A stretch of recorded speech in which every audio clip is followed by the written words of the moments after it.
So this old man in our neighborhood tried to kill us today. That's the nicest way I have to put it.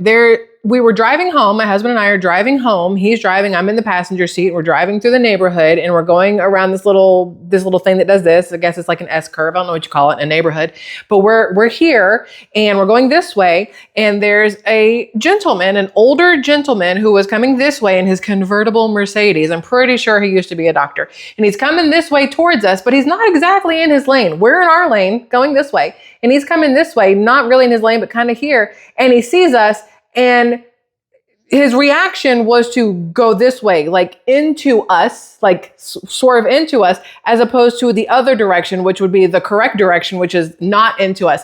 And my very first thought was, this man should not be driving. And my second thought was, holy crap, I hope he is not still practicing medicine, because that's terrifying. He looked very confused as he passed by us. And I'm sitting there going, how do you know when it's time to, I don't know, hand over the keys or hand over something else, your job, your whatever else, your independence, which you never want to hand over your independence if you don't absolutely have to, right? But this older man, the way he was driving was worth mentioning to maybe one of his kids or somebody if they're ever around, because it was slightly disturbing or scary. Now, the whole situation made me think of this article I came across about Caroline Leavitt and President Trump. And y'all know, everybody loves Caroline Leavitt. She's only 27 years old, but she is damn good at what she does. She will call out everybody and their mama while standing at the podium, right? She will call out the reporters. She'll call out other people. She'll call out TV shows, news anchors, whatever, other world leaders. She will always also stick up for President Trump and cover him no matter what. Like, I don't know if that's always going to be a positive thing or not. So you guys may have already heard about this, but he's kind of having what they're calling it. This is what Politico said. Now, this is a Politico piece here, so take that with a grain of salt, obviously. But they're calling him having senior moments. All right. Now, President Trump is 79 years old now. Maybe he's 80. I think he's 79, about to be 80. But he is supposed to go somewhere specific tomorrow. And it turns out that he does not know the specific place he's supposed to go tomorrow. And he keeps saying the wrong place. So according to this, after declaring a public safety emergency to deploy troops against street crime in Washington, D.C., which we all know because D.C. has turned into just a thriving shithole, right? Thriving in the sense of shit, not in a good way. So maybe thriving is not the right word, unless that's what they're looking for. And then they're doing a bang up job with it. They're doing a great job. But either way, after deploying the public safety emergency troops to DC, 79-year-old president, so I guess he is 79. I could have sworn he was 80 already, told reporters, not just once, but twice, that he's going to Russia on Friday being tomorrow, I do believe, because today is Thursday. So he told reporters 2 different times that he's going to Russia tomorrow. Well, a president has not gone into Russia, I believe, in over 12 years. So the odds that that's where he's going, very small. I mean, it's possible, especially with what's been going on between Russia and Ukraine, and President Trump putting up his whole, listen, we're going to withhold any help from Ukraine if you don't agree with what's going on, or with what, the safety, or what's the better word? Not safety. Can't think of the word, whatever, that the U.S. has put together for Russia and Ukraine. All this other stuff. It's possible he could be going to Russia to speak to Putin. It is highly possible, but that's not where he's going. He's going to Alaska, and he's gotten it wrong twice. So he's meeting with Putin in Alaska. He did correct himself, obviously, later clarifying he would not be leaving the U.S. for the summit. And then after Trump's this is what's crazy. After Trump's own concession, Leavitt refused to acknowledge the blunder. In fact, she took it one step further, floating the idea that Trump may soon become the first U.S. president to visit Russia in 12 years. Please forgive the golden doodle that is protecting me from whatever little noise he may have heard from outside. There's nothing going on. I think it's the garbage truck. I have no problem with Caroline Leavitt defending the president. I have no problem with Caroline Leavitt, saying that maybe there is the possibility that he is going to Russia at some point, and he's, maybe speaking ahead of that. Anything is possible. I would not sit here and try to put Trump on the same mental platform as Biden, because that is a completely different platform. Trump is still, I mean, he is a very smart man who is cognitively there, whereas we saw with Biden during the debates and just leading up to the debates, generally speaking, the cognitive decline that you could not see, but for some reason his staff and, MSNBC and CNN and all these other places tried to pretend was not there, that he was perfectly fine and everything was normal and whatever else. With President Trump having these two little blunders, or whatever you want to call them, saying he's going to Russia when he's not going to Russia, I don't consider that a first step in his mental decline, which is what they're going to start pushing now from the left, because that's how they do. But this is exactly what Caroline Leavitt said. She goes, perhaps there are plans in the future to travel to Russia. This 27-year-old, again, press secretary, told reporters on Tuesday when pressed on Trump's comments. And then, of course, they go on to say that this is only one in a string of recent verbal fumbles by Trump that have raised eyebrows. So get this. This happened last week.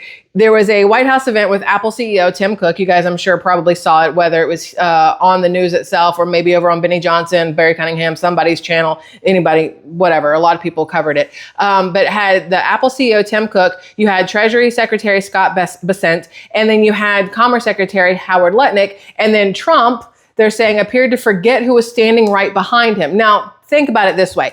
This is what Trump said. He goes, I'd like to welcome to the White House one of the great and most esteemed business leaders and geniuses and innovators anywhere in the world, Apple CEO Tim Cook. Thanks as well to Treasury Secretary Scott Bessent and Commerce Secretary Howard Lutnick for being here wherever you may be. At which point, Lutnick, who had been standing directly behind the president the entire time, piped up, I'm right behind you. And then Trump, they said was startled, said, oh, hey, fellas, sorry, I missed you. Here's the thing. If I'm standing here and I don't have a camera in my face, I'm not going to see who's standing directly behind me, especially if I didn't see them walk up behind me. So to sit here and say that because he didn't realize that Lutnick is standing behind him, which is not in his peripheral and not in front of him, that's not a sign of early mental decline. But they're going to start pushing it that way. Anytime there's a little bit of something that may be wrong, they're going to try to say mental decline, because they swept it under the rug for so long for Biden that now they're going to do everything they can to try to convince the world that President Trump has his own mental decline. And it's absolute horseshit in my opinion. But I thought it was interesting that the timing of the two things, because the guy who drove by us in our neighborhood, he could be 79, he could be 90. I have no idea how to tell how old people are these days, whether it's a 14-year-old, a 25-year-old, an 80-year-old, whatever. It's very hard for me to tell now with all of the Botox that people are doing, with all of the hormones and the milk that kids are drinking. Like, nothing adds up visually. Like, I'll be 44 in January, and some days I look at myself and I'm like, bitch, you look 60. Other days I look at myself and I'm like, oh, you're like a 20-year-old. It just depends on the day and the lighting and, how much water I've had and how much rest I've had and maybe how much makeup I'm wearing. It just depends, right? But the guy driving by, it's a very hard conversation to have on when is old too old. Like, you know what I mean? My mom, if I'm about to be 44, my mom is about to be 75. My mother-in-law just turned 74. My husband just turned 40. Brother-in-law is 45. Sister-in-law is 43. Like, we're all in the same space of ages for my husband and sister-in-law and brother-in-law. And then our moms are in the same age range. But I feel like all of us are just a hint different in how we do things, maybe our reaction times, how we think of things, whatever else. And over time, it's possible that I will be worse at driving sooner than somebody else, even though we're in the same age range. So when you look at somebody who's 70 something and look at somebody who's 90 something, there's a possibility the 70 something year old is worse at driving than the 90 something year old. It all just comes down to kind of how your body and mind are aging, right? I think that's how it goes. It's crazy to look at somebody and go, oh, you're too old to do that, because you don't really know. People said that Trump was too old to be president, but Biden's older than him, if I remember correctly. And they were like, well, Biden's not too old. Well, how can you say Biden's not too old to be president, but you're saying Trump is too old to be president?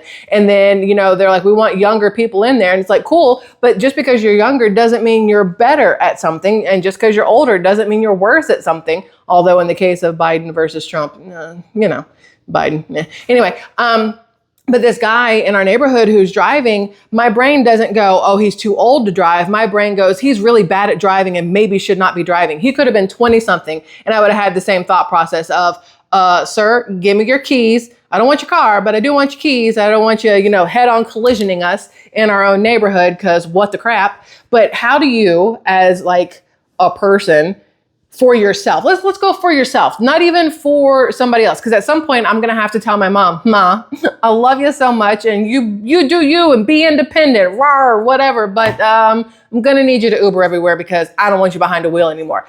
Those conversations are hard ones to have. I know y'all have had to have conversations with your parents, with your spouses, with maybe even your kids. You just never know, that are based on a decline, whether it's a cognitive decline, it's a physical decline, it's a mental decline, which I guess goes along with cognitive. It's a whatever decline. And they are definitely hard conversations to have. So then the question comes along of, do you placate somebody with, no, it's not a big deal, it's fine, it was just one mess up? Or do you go, hey, listen, you do a couple more of these, we're going to have issues, because you don't want to make a mountain out of a molehill. But if you consistently ignore the molehill, the next thing you know, you're like frickin' Everest is right there. Like you've let it go too long. So the question is, y'all, whether we like to have the conversation or not, and I'm not speaking negatively about President Trump, but the question is, how many oopsies, flubsies, oh no's do you rack up before you go, maybe we need to have a serious discussion on mental decline, cognitive decline, physical decline, whatever else. I remember there was that photo of President Trump's hand. It was the stupidest thing I've ever seen in my life. President Trump's hand, and his hand was a different color right here, right? And everybody's like, oh, look, he's got makeup on his hand. He must have had a bruise on his hand. And they made it this whole entire thing, like he'd had to have an IV, or he had done something awful, or because he's getting old, he's trying to cover up liver spots or whatever else. I have a bruise right here from the dentist on last Friday when I got my scaling done on my teeth. I have a bruise there because they had to put an IV in me. That doesn't mean there's anything wrong with me, or that I'm trying to cut, like if I put makeup on it, it just so it wouldn't look like, you know what it looks like. So anyway, the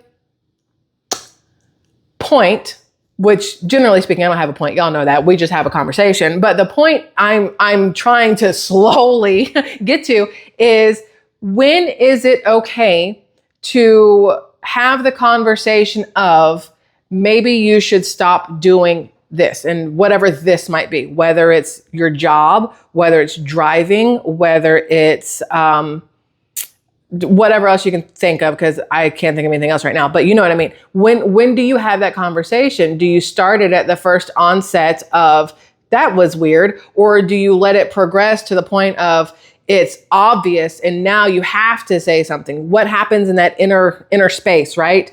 Every time I do this, I feel like I'm doing Trump hands, and it's not on purpose. It's just, it just kind of fit right there. Anyway, so again, the guy in our neighborhood, he walks all the time with his dogs, and he has his dogs on one of those retractable leashes. I don't know what they're called, but the one where you can push a little button and it gives them like 5 miles of space, or you can push the button to yank their little butts back in.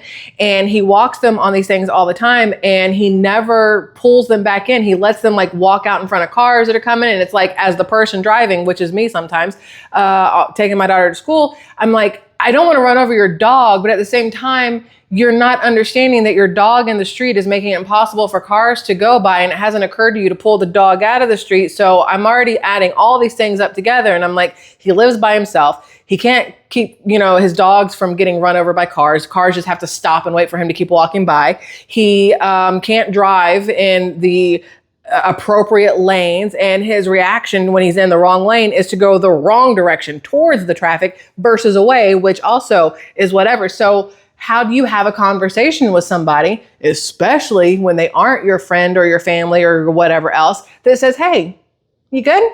You okay? How you feel? You need some help? Anything I can do to help you out? Like, that's where I'm trying to figure out, how rude is rude when you want to knock on somebody's door and be like, hey, I noticed you don't know how to drive. You don't know how to take care of your dogs. You're constantly making this face. Do you need some help? Is that rude to do, or is that what should be done? It's a very weird situation to be in. I do think that Caroline Leavitt is doing her job correctly when she says, stands up for the president, But you also have to question if at some point, even Caroline Leavitt's going to have to be, listen, we've talked and this is where we are. Because you don't want to give that to the masses, right? You want to constantly back your president, but how long can you do it if there is something wrong in the future, right? Like right now, I don't think there's anything wrong with the man. I just think he's got a lot going on. And if you're hiding behind him, of course, he's not going to see you, Nick. Like, come on now. But anyway, randomness, because that's what we do here on Squirrel Tribe. And I appreciate y'all for letting me have the random conversations with you. But anyway, that's all. That's all. Yeah, I love y'all immensely. And I'd like your thoughts on everything we've talked about here today. Okay, goodbye.